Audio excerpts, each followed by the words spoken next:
of surprises, and I got one this morning.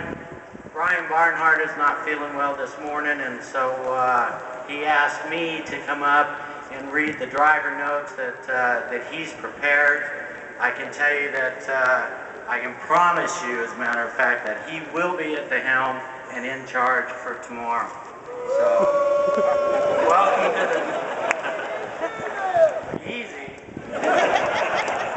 Welcome to the public drivers meeting for the 95th running of the greatest spectacle in racing. On behalf of the entire Holman George family and the IZOD Indycar Series, I would like to thank you for visiting the world's greatest race course. Race day. Okay, this is harder than driving the race car, believe me.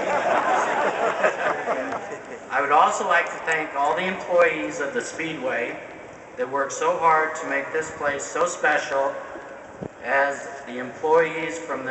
well as the employees from the IZOD IndyCar Series and the Firestone Indy Lights for their efforts this month. And a special thank you to Mel Harder and Danny Edwards and all the IMS and IndyCar safety personnel for their personal efforts in drying the track this month. As everyone knows, we have been challenged from a weather standpoint, and these guys did a fantastic job in providing a dry track. Even with all the rain, we practiced about 25,000 miles during the month, so everyone should be prepared for a good tomorrow. Before we go any further, I'd like to acknowledge a driver that had an incredible day 1 year ago, the winner of the 2010 Indianapolis 500. Please welcome our defending champion, Dario. I would like to present to you your Kirk Jones ring. You already got it? There you go.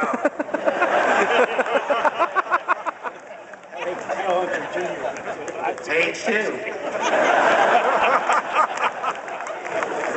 Race day schedule, 5 a.m. the garage opens, 7 a.m. the pit gate opens, 10:30 a.m. the cars in the pits, 11:15 the cars on the straightaway, 11:50 your engine warm up, drivers report to the green room at 12:15, 12:33 driver intros, the national anthem, 12:56 drivers in your cars, 1:05 start your engine.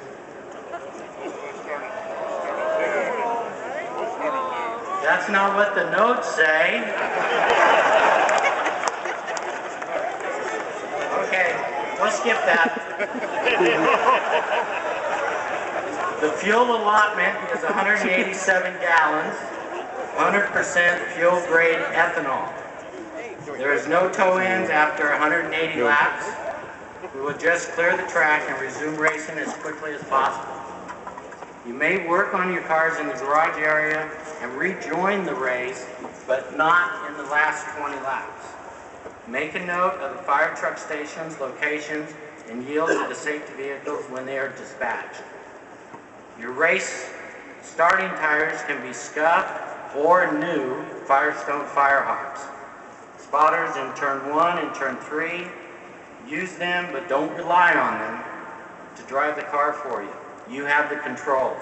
Make sure you make the right decisions. They can provide you good information. Your job is to process it, combine it with what you know, and choose correctly. For pit stops, the speed limit is 60 miles an hour. There are several traps down pit lanes, so don't get caught speeding. You will be pitting off of turn 4. Stay low exiting the middle and use the white diagonal line as a reference entering the pit opening. The 60 speed limit starts at the yellow Sunoco cones about 300 feet inside pit lane. We have 2 pit close lights for the race. One at the end of the backstretch and one at the pit opening. Don't check cars up as they come through turn 4, and spotters can help with communication and traffic. Lane usage in the pit lane is critical. There are no defined lines and a narrow pit road. Know your neighbors, be courteous, and be professional. Exiting and the blend line procedures are the same as the other tracks. Listen to race control for the order, leaving under caution. In the south short chute, your 2 right side tires are allowed over that white line and nothing more. Watch that, guys. Each year we talk about the unique aspect of the start here, as it is the only 3-wide start of the year. I really want to focus on the start, including the 3 laps prior to the green flag.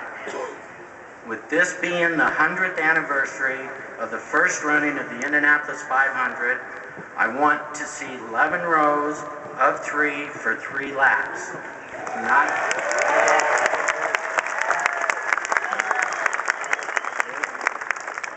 They like it, see? Pay attention. Not single file for 2.5 laps and then line up down the backstretch. None of that, okay? Stay in formation for all the parade and pace laps. Let's make sure we give the event the proper respect it is due and acknowledge and thank the fans with 3 parade laps in formation.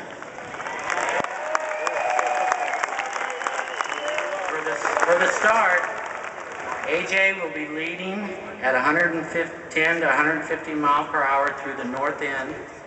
Keep your spacing at 100-foot intervals.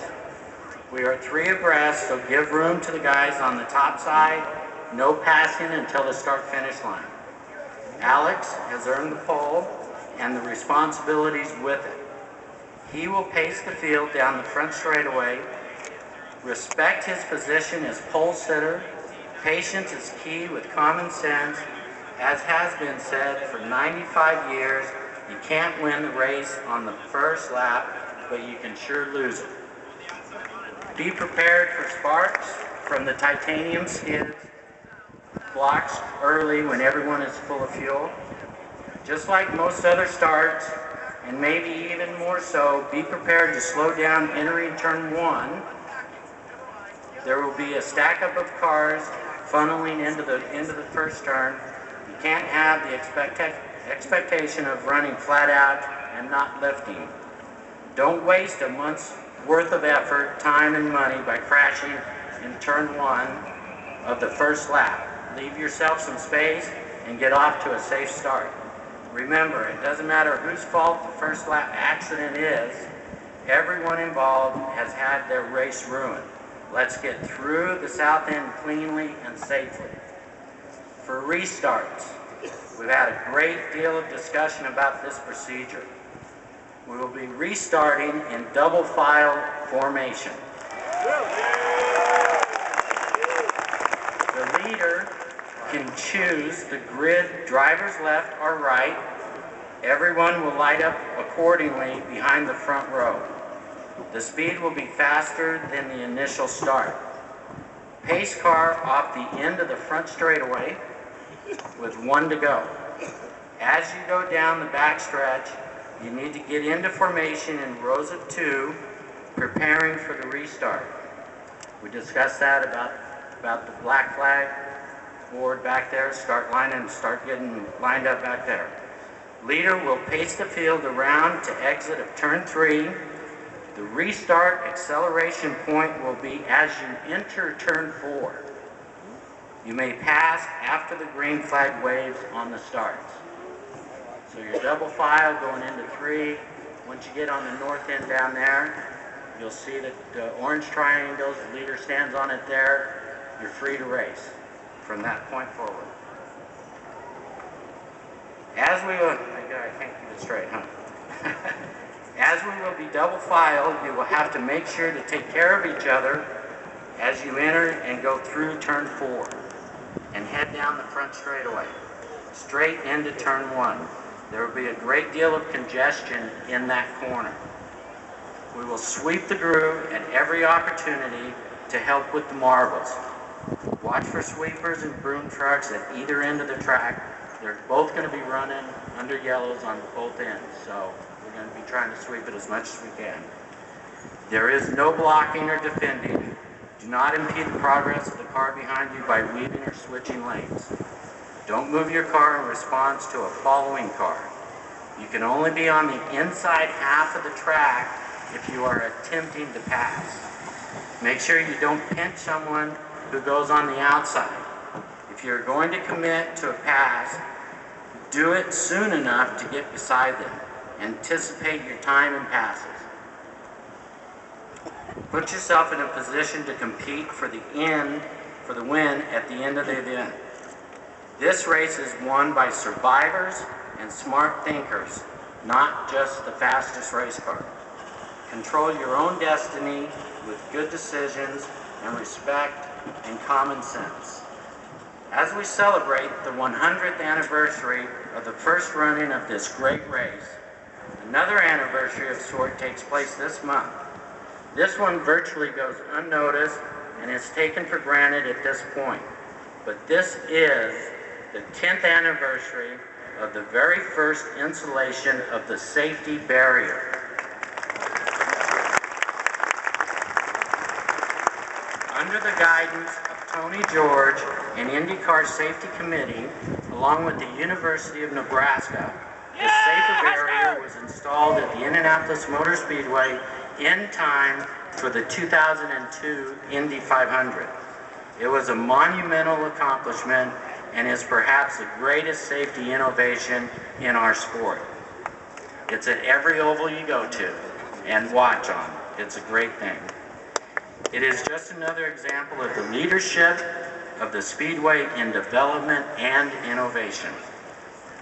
And as for our pace car driver, well, I'm not sure what to say about AJ, and I really don't know what to say about AJ. I don't think we could have had a better deserving representative of our sport or the Speedway.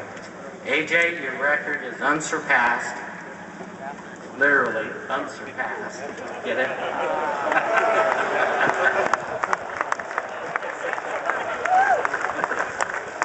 A four-time winner, winning in front-engine roadsters as well as the rear-engine race cars, winning your first race here when the front straight was still paved with bricks. And perhaps the single greatest record or accomplishment in your career could be your record 35 consecutive starts here at Indy.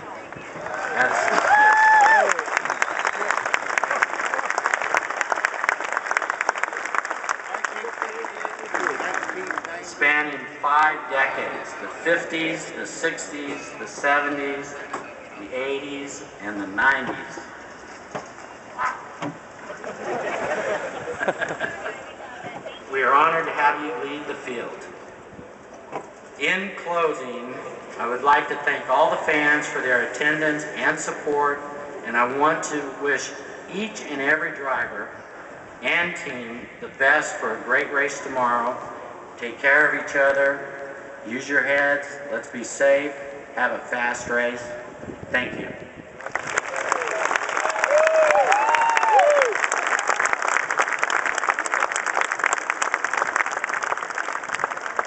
I really can't speak to you drivers, but that has to be the most entertaining drivers meeting we've ever had, isn't it? Thank you, Al. And I want to acknowledge all of our special guests to this side, to the south end of where the drivers, the